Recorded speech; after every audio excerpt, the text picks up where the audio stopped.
그분이 룻기를 이렇게 얘기했어요. 마치 조개 껍질 속에 감추어진 진주처럼 이 안에 엄청난 보물이 담겨 있다.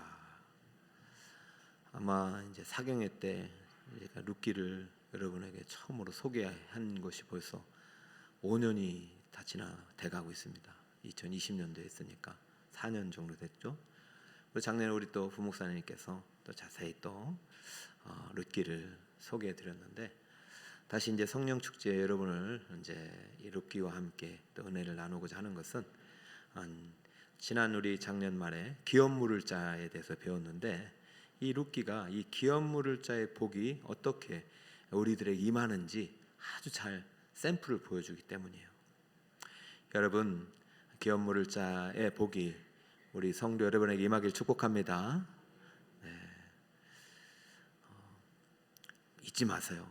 기업 물을 자라는 말보다는 기업 물을 자가 되신 하나님이, 예수님이 우리와 함께 하십니다. 여러분의 빼앗긴 것들을 되찾으러 오셨어요. 근데 그분이 계신데 그분을 몰라보면 안 되겠죠. 룻기는 바로 그 이야기를 하고 있습니다. 룻기의 시작은 참 평범해요. 한 가정의 이야기가 나오는데 1절에 보니까, 사사들이 치레하던 때 그 땅에 흉년이 드니라. 유다 베들레헴의 한 사람이 그의 아내와 두 아들을 데리고 모압 지방에 가서 거류하였는데, 흉년이라는 것은 어느 시대든 있을 수 있잖아요. 태풍도 올 수 있고 기근도 올 수 있고.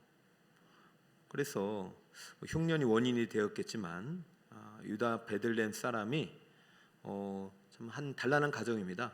두 아들을 낳고 행복하게 살다가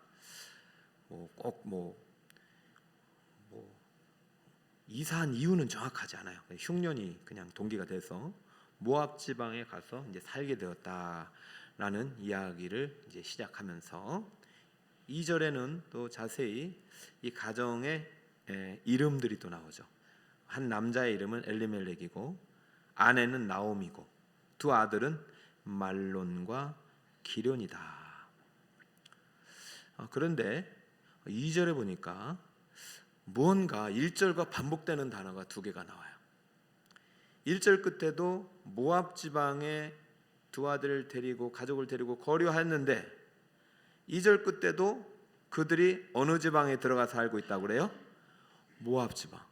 1, 2절에 뭔가 불운의 징조, 재난의 전조등이 좀 켜지는 거죠. 모압. 이게 또 정확히 들어맞네. 재앙의 전조. 우리 인생 가운데 이거 뭐 안 좋은 일이 있을 것 같다 했는데 아니라 다를까 생길 때가 있어요, 없어요? 있어요. 자, 그 전조가 정확히 맞아들었어요. 3절에 보니까 나오미의 남편 엘리멜렉이 죽고 그리고 나오미와 그의 두 아들이 남았다. 여러분, 살다 보면 사람이 또 죽기도 하고 또 태어나기도 하는 거지만은 다 때가 있는 거잖아요. 살 만큼 살다 가야 되는 거죠. 그리고 이 시대는 사다 시대면은 아직 이제 족장들의 역할, 가장의 역할이 절대적인 때입니다. 그렇죠. 여자들은 사실은 이름을 내밀기 힘든 시대예요. 남편이 죽고 아버지가 죽고 가장이 죽었어요. 그런데 전조등이 또 켜져요. 4절에 보니 그들은 무슨 여자 중에서 모압 여자. 모압이 지금 계속 나오는. 그럼 여러분 어떤 생각이 들겠어요? 모압으로 가면 됩니까, 안 됩니까? 모압으로 가지 말았어야 되는 것입니다. 그런 생각이 들게끔 지금 룻기의 저자가 쓰고 있는 것입니다. 아니, 하나님께서 저자를 통해서 계속 모압 얘기 좀 해라. 두 아들이 사실은 이제 이스라엘 백성들은 이제 다른 그 민족과 결혼을 하지 않지 않습니까? 하나님 안에서 같은 언약 백성끼리 결혼했는데, 아니 오줌 우리의 시대로 얘기하면 불신 가정과 신앙이 다른 가문과 결혼했는데 그것도 모압 여자. 하나의 이름은 오르바고 하나의 이름은 우리가 그렇게도 잘 아는 룻이라는 여인이었습니다. 여태까지는 룻이 뭐 거의 존재감이 없는 거죠. 거기에 10년쯤 지났어요. 자, 모압 여자와 결혼했는데 10년 동안 버티고 있는 거예요. 사실 이제 나오미 입장에서는 모압 땅에 살고 싶지 않았을 거예요. 그렇죠? 다시 유대 땅 베들레헴으로 돌아가고 싶었겠지만 갈 수 없는 상황이었나 봐요. 그리고 어떻게든 살아보려고 두 아들을 데리고 아들을 바라보면서 이 아들이 잘 되길 바라는 마음으로 이제 나오미의 전부가 이제 되어버렸어요. 그런데 모압 여자 결혼했던 두 아들이 10년 지난 다음에 어떻게 됐냐면 두 번째 재난의 전조 등이 사실로 드러납니다. 5절, 자 5절 같이 읽어볼까요? 시작. 말론과 기륜 두 사람이 다 죽고 그 여인은 두 아들과 남편의 뒤에 남았더라. 지금 남자는 다 어떻게 됩니까? 다 사라지고 누구만 남았어요? 여인들만 남았어요. 여인 처녀가 되었더라. 자, 이 룻기의 시작이 한 가정에 임한 큰 재난으로 시작합니다. 근데 이 룻기의 저자는 재난의 시작이 바로 모압 땅으로의 이주임을 암묵적으로 시사하는 거예요. 명시하진 않아요. 이 모압이 땅으로 가서는 안 됐다 이게 아니라 모압 땅으로 이주한 것과 이 가정의 재난과 상당히 연결을 지키고 있죠. 자, 우리는 살면서 이제 수많은 선택을 하게 됩니다. 그죠? 여러분도 많은 선택을 해왔죠? 가장 큰 선택이 뭘까요? 우리는 이제 직장을 선택하게 되고요. 또 직장을 잘 다니다 보면 이제 결혼을 선택하게 됩니다. 그러면 따라가는 게 뭡니까? 이사를 하게 되는 거예요. 이사를. 그래서 어떠한 선택 때문에 결과적으로 잘 되면 내가 이거 선택을 잘했다라는 생각을 하지만 결과적으로 그 선택의 결과가 좋지 않으면 내가 그래 하지 말았어야 되는데, 내가 이 남자하고 결혼하면 안 됐어요. 지금 웃고 계신 분들은 그 안 되는데 내가 이 학교를 이 회사를 가면 안 됐어. 여러분, 우리는 수많은 선택을 이제 스스로 이 결과 앞에 내가 했던 선택에 대해서 이제 후회하고 그 원인으로 돌릴 수가 있습니다. 지금 룻기도 충분히 그럴 수 있다는 것이죠. 나오미 입장에서 내가 아무리 힘들어도 모압 땅으로 가지 않았다면 내 남편도 죽지 않았을 것이고 내 아들들이 모압 여자 결혼도 하지 않았을 것이고 결국은 아들과 남편이 다 함께 있었을 텐데 하면서 지난날의 자신의 선택을 후회하고 있었는지도 몰라요. 가지 않았더라면. 여러분, 그런데요, 오늘 룻기가 말하고 싶은 것은, 중요한 것은 나의 선택이 아니라 하나님의 선택이라는 것입니다. 룻기가 말하고 싶은 것은요, 내가 어떤 선택을 했느냐가 중요한 게 아니에요. 그리고 룻기가 말하고 싶은 것은 하나님이 나를 선택하셨다면 나는 어떤 선택을 하여도 그 안에서 하나님의 은혜를 체험할 수 있다는 것입니다. 할렐루야. 이 믿음을 가지고 살아가는 자에게 기업 물을 자의 은혜가 임하는 거예요. 룻기 안에는 엄청난 구속의 은혜가 흘러요.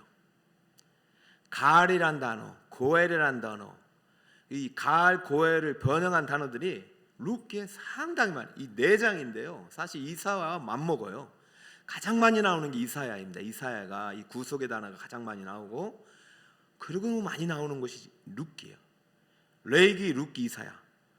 여기에 구속이라는 단어가 상당히 많이 나와요. 그런데 룻기는 한 가정 이야기잖아요. 그러니까 우리가 예수님께서 우리를 통해서 이루신 이 구속의 은혜가 어떻게 오늘날 우리 가정과 나에게 임할 수 있는가를 룻기를 통해서 발견해야 됩니다. 여러분, 지금 여기까지 오면서 얼마나 많은 선택을 했어요. 근데 지금 내가 결과론적으로 보면은 내가 그렇게 하지 말았어야 했던 순간이 너무 많단 말이죠. 그러나 그것보다 더 중요한 건 나의 선택이 아니라 누구의 선택이다? 하나님의 선택이라는 것이요. 하나님이 나를 선택했다면 내가 수없이 잘못된 선택을 했더라도 하나님은 은혜를 베푸신다는 것입니다. 하나님의 구속의 은혜. 자, 기업물자에서 제가 가장 중요하게 여겼던 키워드가 제일 먼저 뭐였습니까? 땅이에요. 땅.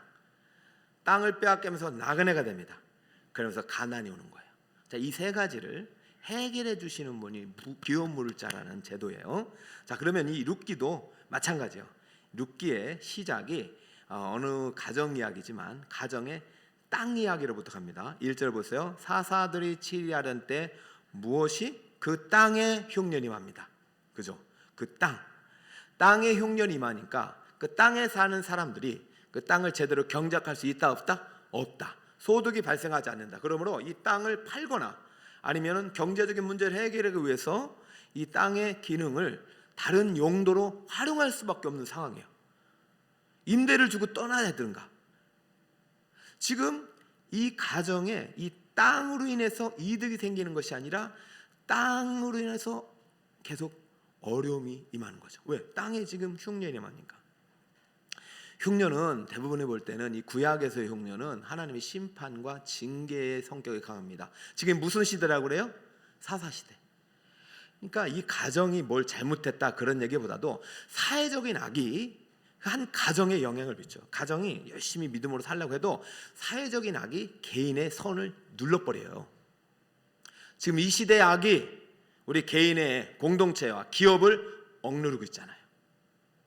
이 시대의 어려움이, 이 정치 현황이, 여러분 지금 기업이 상당히 위협을 받고 있어요. 지금 국가 신용등급이 떨어지면요, 그때부터는요 환율도 올라가게 되고요, 가치가 다 하락됩니다.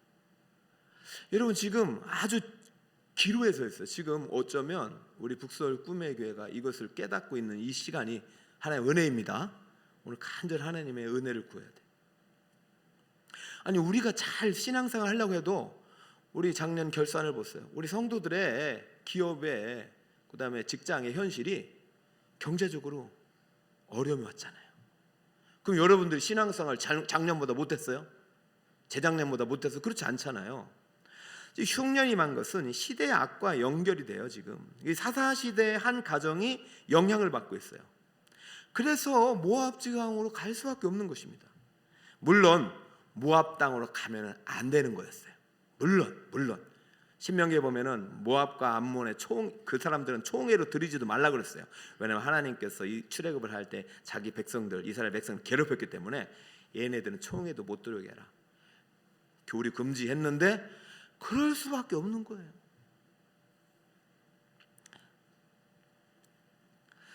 땅, 흉년이라는 기근, 가난.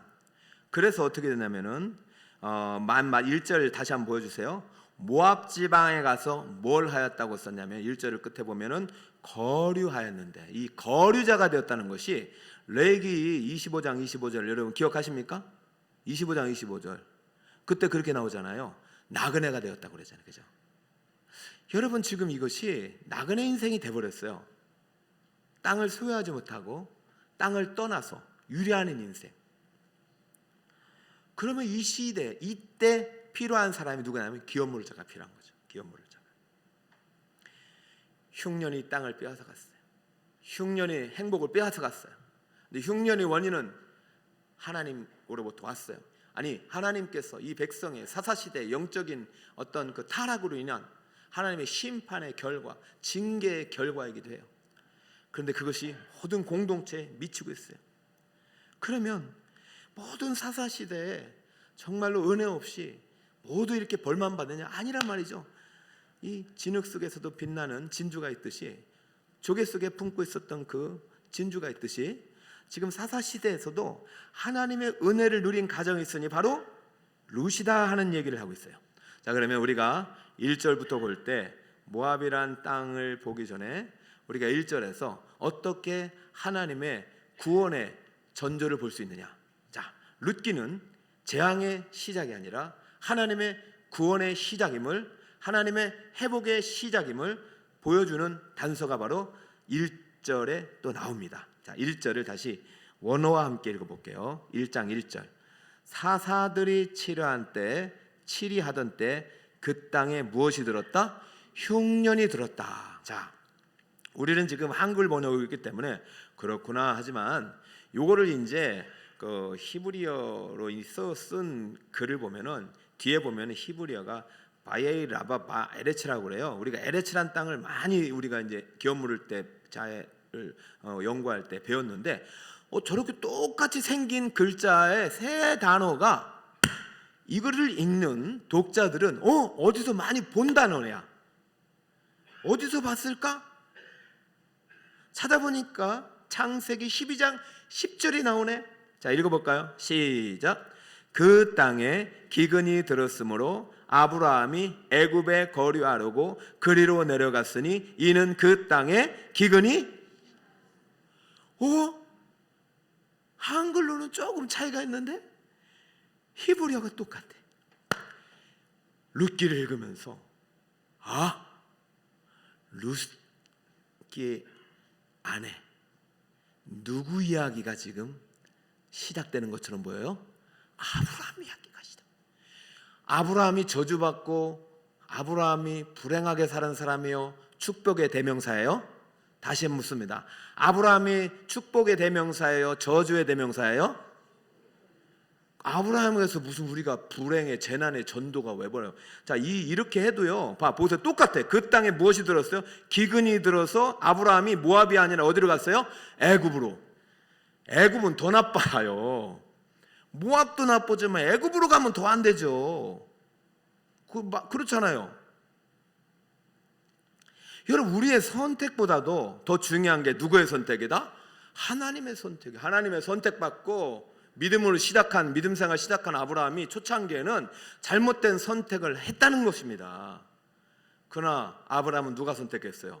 하나님이 선택했기 때문에 그 잘못된 선택으로 인해 한순간 어려움이 찾아오긴 했어. 아내를 빼앗길 뻔했어.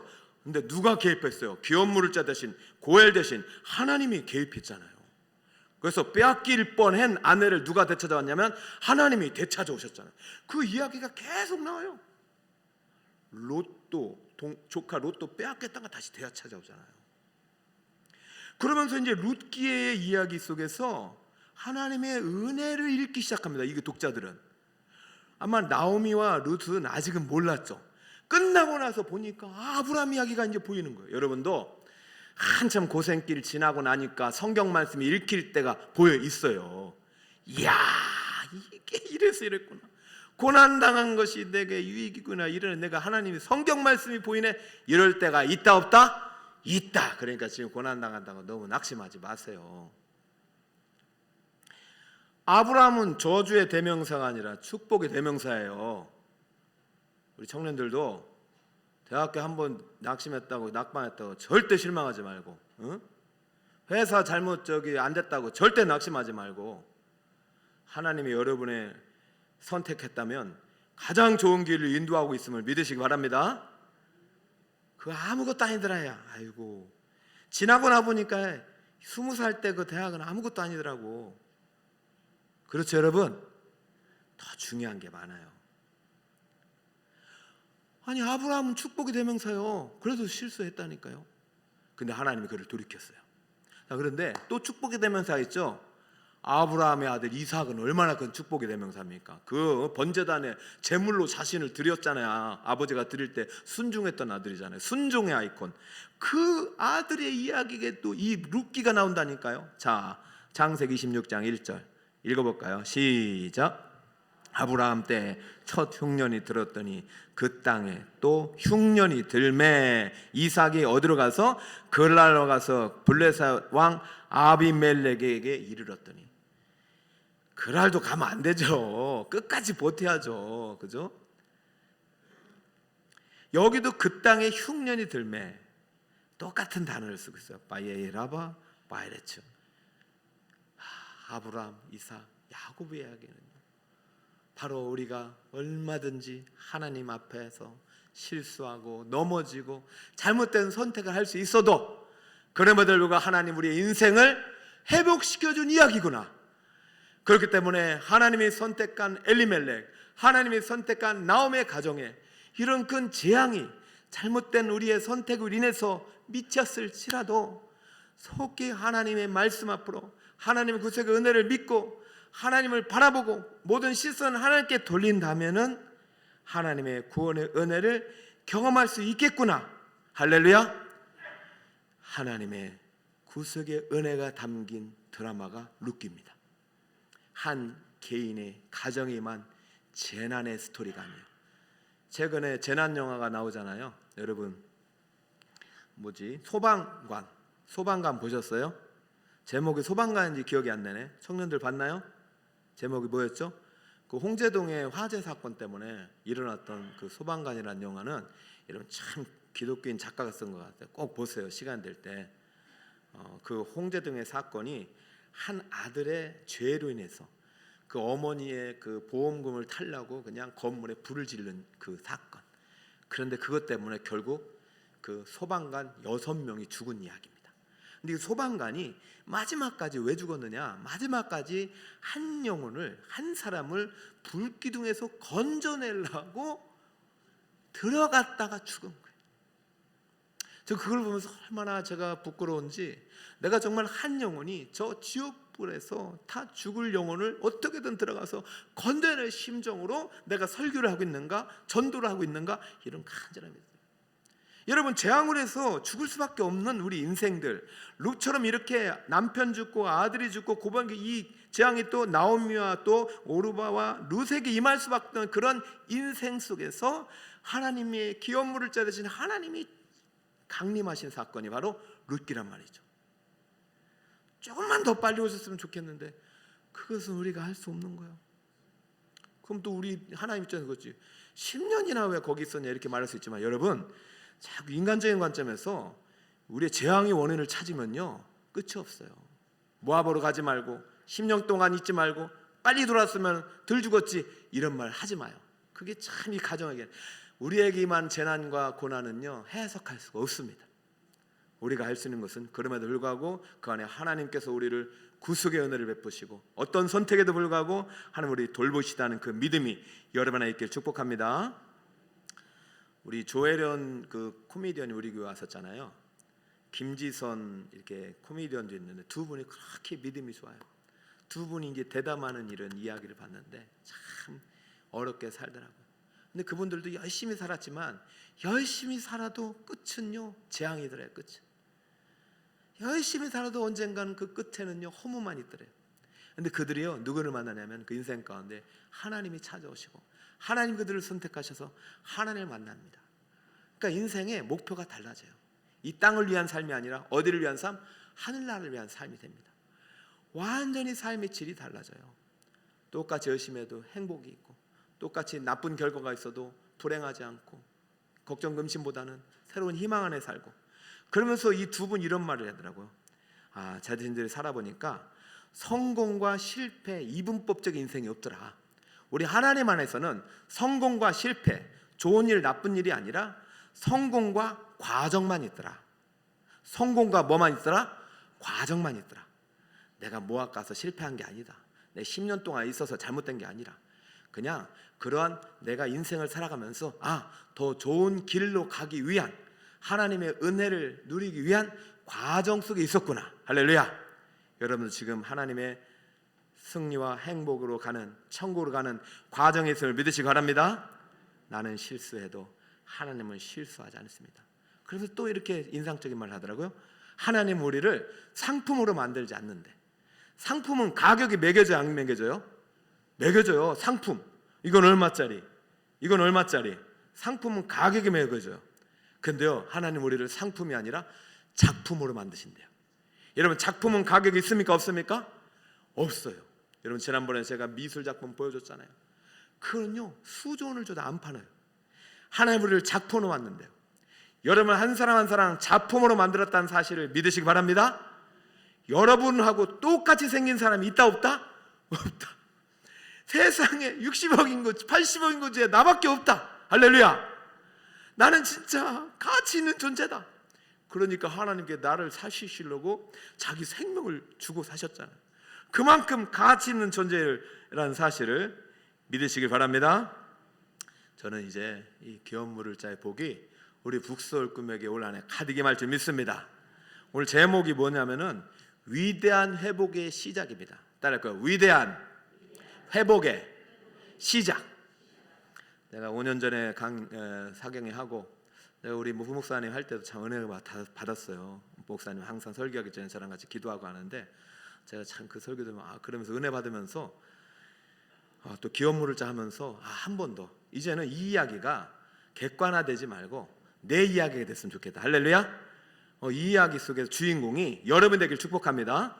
여러분이 보아스가 될 수도 있고 룻이 될 수도 있고 나오미가 될 수도 있어요. 알겠죠?